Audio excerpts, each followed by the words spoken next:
சிவப்பு செல்ல கட்டிக்கிட்டு வேப்பிலையும் எடுத்துக்கிட்டு வேர்காட்டு கருமாறி ஆடி வந்தாளாம்.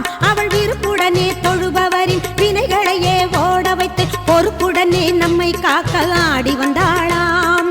மாரியம்மா கருமாரியம்மா, மாரியம்மா கருமாரியம்மா.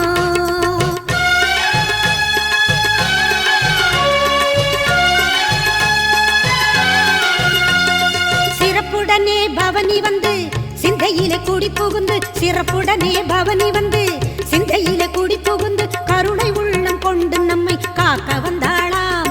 அவ மரகதத்தில் திலகமிட்டு மறு கொழுந்து மலரெடுத்து, மரகதத்தில் திலகமிட்டு மறு கொழுந்து மலரெடுத்து சிரத்தினிலே சூடிக்கொண்டு பவனி வந்தாளாம்.